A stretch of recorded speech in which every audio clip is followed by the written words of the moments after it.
My name is Ted Smith. I'm the president of the International Hempology 101 Society.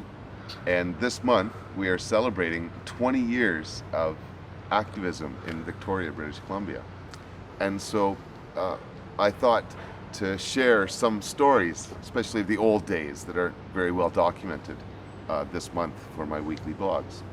And today the story comes from the year 2000, I believe September, maybe October. Honestly, I can't even tell you when, because this is just a memory I have. And again, these things weren't too well documented. But when I began my work 20 years ago, what we started to do mostly was Wednesday evenings. We gather at 7 somewhere in downtown and educate people about cannabis and do other things. So there was a time when I guess I was on one hand needing some extra cash, and on the other hand not afraid of being arrested with a pot cookie.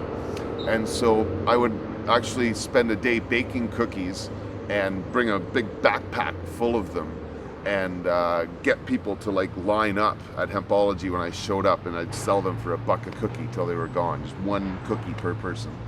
But it certainly helped get people there on time. And also, one of the other things I did was, again, these weekly meetings, we moved all over. So at a certain point, I think just after the 5th anniversary and the story I told last week, we were starting to feel like we had some numbers. And so that fall, again, I'm not sure if it was September, October, but I believe maybe even the week after that anniversary, we decided to move to the legislature and start having rallies then. But we weren't really that well organized. We didn't even have a sign. But we just gather in a circle and smoke cannabis while I talked about what was happening. And so we did that for several weeks. And I don't think I brought cookies any week. I was kind of thinking that it may be pushing it a little bit.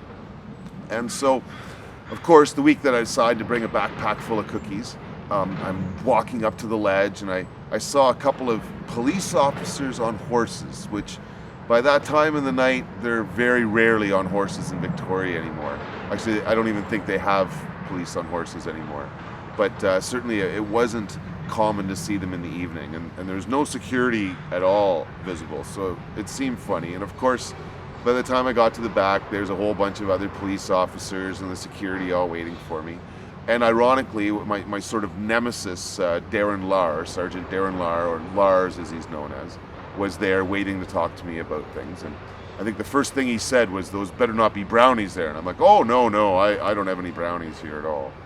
And then it was funny because they wanted us to move, obviously. We'd been there for a few weeks. They thought it was embarrassing that we were just smoking pot and not, on the back lawn. It's not like we were on the front steps protesting or anything. We were just almost having our little party on the back lawn, ignoring them for every week. And they weren't too happy about that. And so they made it clear that they were going to harass and arrest us, which wasn't what I was interested in. I don't have these meetings or do things to get arrested. I realize that that's a risk, but one I'd prefer to avoid if possible.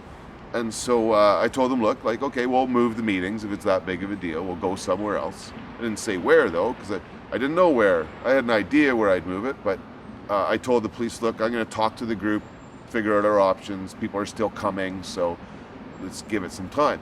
So I went back to everybody who figured we had a truce set by that point, so they all started puffing pretty tough, and it was pretty funny because the police were looking over there at us, and mostly young people. Again, this was even before there was medical marijuana regulation, so nobody was in possession of it legally at the time.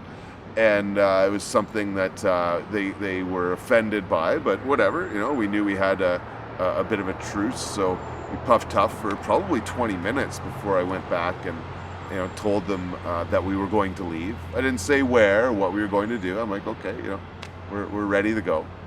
And they were so happy that all the police and security stayed behind at the ledge. And I guess they thought we were going to City Hall or Beacon Hill. They didn't care. But we were going to City Hall, but I had this big backpack full of cookies on me.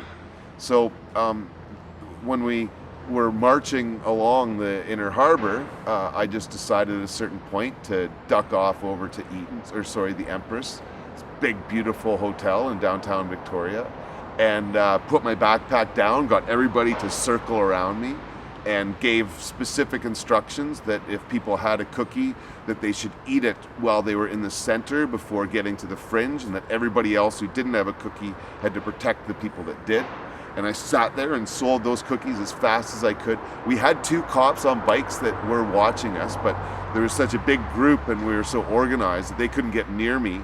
And I've never seen the cops on horses actually run, but they came down the Parliament just full tilt. The cars, their sirens blaring, and more bike cops, and they massed on us right there in the front steps of the Empress.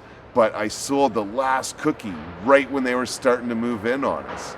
And I yelled, "The cookies are gone!" And everybody gave it a big cheer. And people were just wolfing the cookies down, so there wasn't a chance. By the time the cops came in towards us, the cookies were all gone, and they just kind of all of a sudden looked at each other and threw their hands up and walked away. And we went off to City Hall and had the rest of our night. And it was a really fun evening, and I think a great example of how for years we just wore the police of Victoria down to the point where they just didn't want to bother coming to our meetings anymore. It was a waste of time, and they just looked bad in trying. I really, really wish we had a picture of me selling pot cookies on the front steps of the Empress with the cops approaching. That would have been gold, but it's just a memory. And for more memories, you can check out the Cannabis Digest blogs, because there's a couple more coming in the next few weeks. Thanks for watching, and have a great day, everyone. Smoke weed to go.